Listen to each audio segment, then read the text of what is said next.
What's up, everybody? Thank you so much for hanging with us after that short break.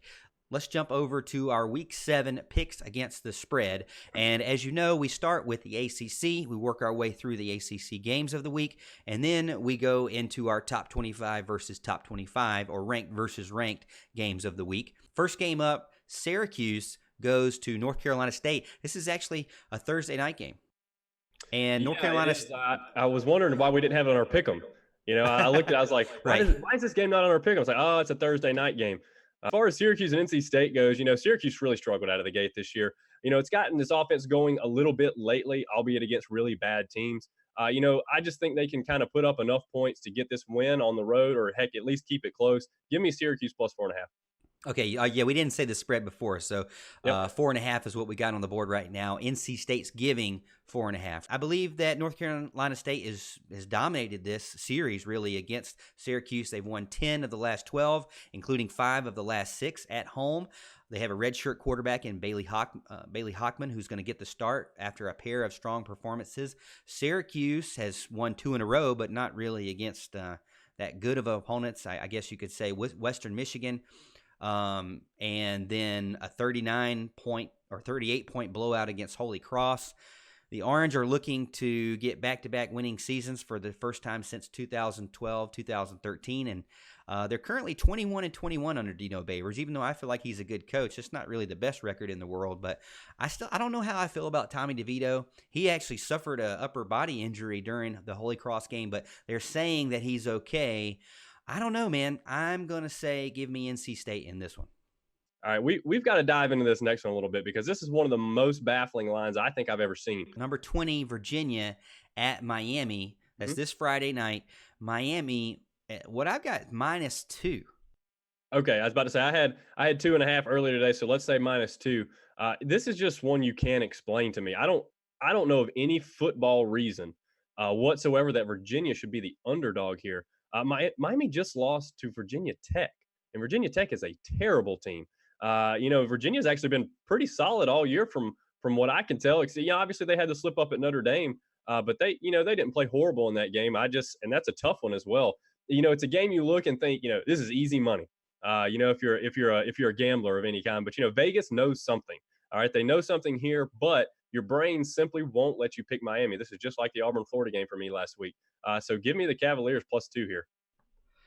And I'm feeling the same way. It's a very weird game to pick against. It's one that I don't like to pick against. It's another one of those coastal games that you feel like you know the team that should win.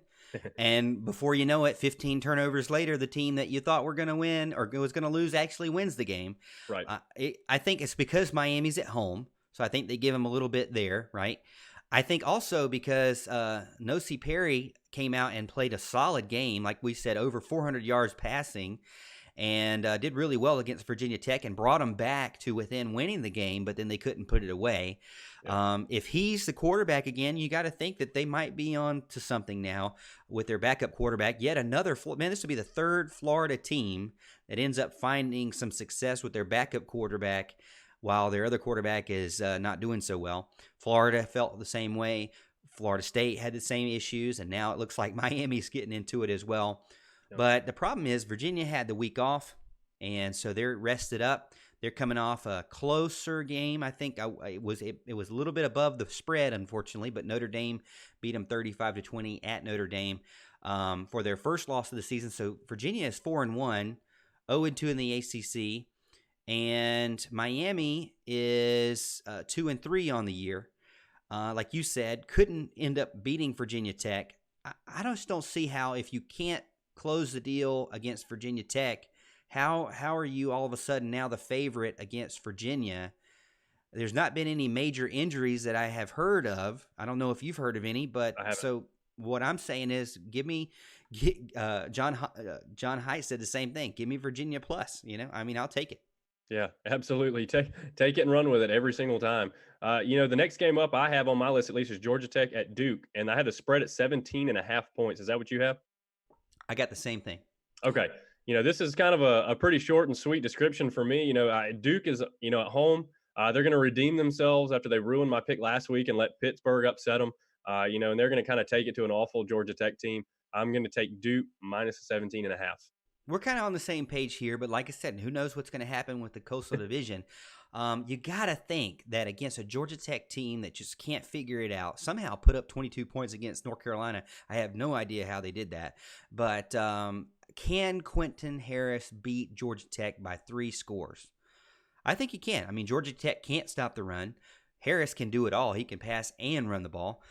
Duke doesn't have the best defense in the world, giving up 300 total yards to Georgia Tech.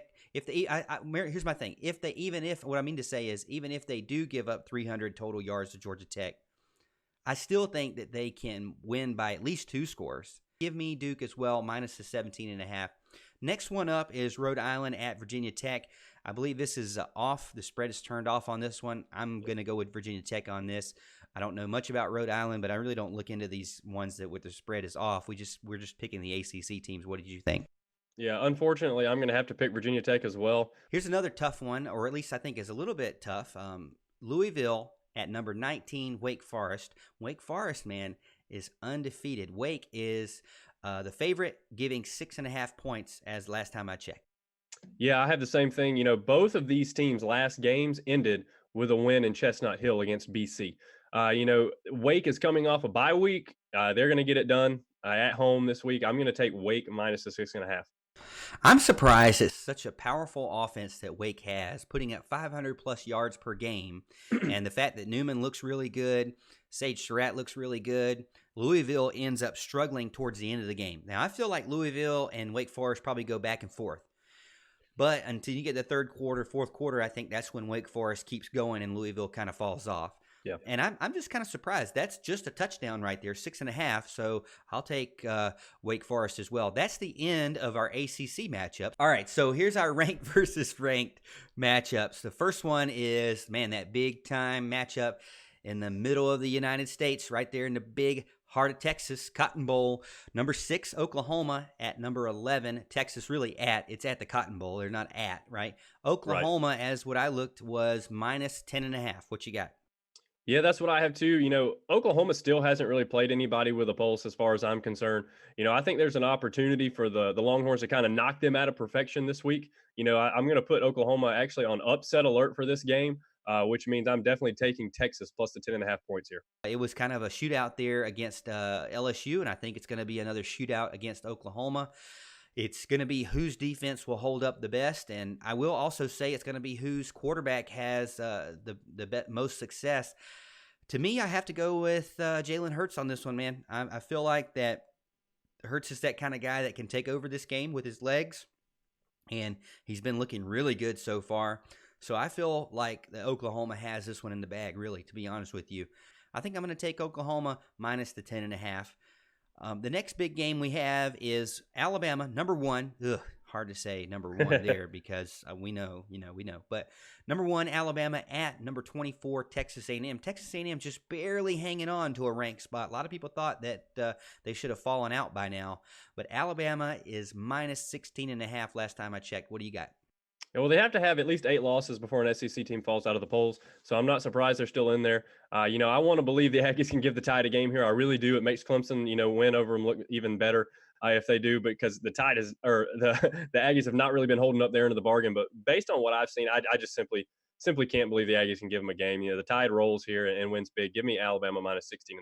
The spread might as well be off because I think Alabama's just going to take it to the house. They've got the best quarterback on the field. They've got the best running back on the field.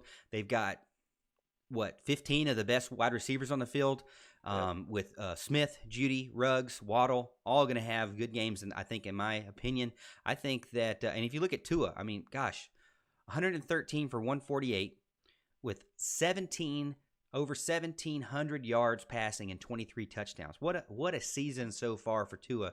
We would love to have that from Trevor Lawrence for sure. Unfortunately, it's taking a little bit longer for Trevor and Clemson's offense to get it together, but Alabama's rolling for sure, and they're passing all over everybody anytime they want. They can just go to anywhere on the field. And so, like I said, 16.5 to me is not a big feat, especially against the Texas A&M game. Now, the only thing about Texas A&M that I think, as I'm saying it out loud, is that they're going to milk that clock. So they might not have a lot of chances to put up a ton of points. So I don't know if I'd take the over. I don't know what the over is, but, you know, like I said, Texas A&M, when they get the ball, they're going to wait to the very last second to hike it every single time. But I still have to say, give me Alabama minus 16.5. Another big game. This one's from the Big Ten. Number 10, Penn State at number 17, Iowa. So Penn State's got to travel this weekend. It's a close spread. Penn State is minus 3.5. What do you got, Al? As far as the Penn State Iowa game, I think Iowa's upset after their big loss to Michigan this past week. I think they're going to rebound at home against Penn State, and so I'm going to take Iowa plus the 3.5. Okay, I like that. That was one that I kind of went back and forth on. But Penn State, man, they're looking pretty good. They've got a good quarterback in Clifford. He's got over 1,400 yards passing with 12 touchdowns and only 2 interceptions. Penn State's one of those undefeated teams that nobody's really talking about right now. I feel like they have a pretty good balance between offense and defense. Iowa is coming off a awful game against Michigan. Horrible, horrible loss. And I can't really forgive them for not standing up and stepping up and showing out during that game. When I leaned on them hard, they let me go. Yeah. And so I'm not going to forgive them for that, Al. I've got to hold a grudge against Iowa, and so I'm saying give me Penn State minus the 3.5. And here is the big primetime game that we were talking about. This is our last pick of the night, and it's number 7, Florida Gators, going into the pretending Death Valley, the fake Death Valley. Number 5, Louisiana State University with Ed Orgeron. Louisiana State, right now I've got minus 13. What do you got? I have minus 13 as well. I mean, first of all, let's let this out of the bag here. We need more impressions from Morgan Thomas. The show host does great with this.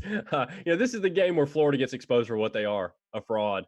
I think this is proven by the line. I mean, this is 2 teams that are, undefeated. They're both way up in the ranks, top 10 teams, and the line is minus 13. That tells you something there. Vegas doesn't believe in Florida either here.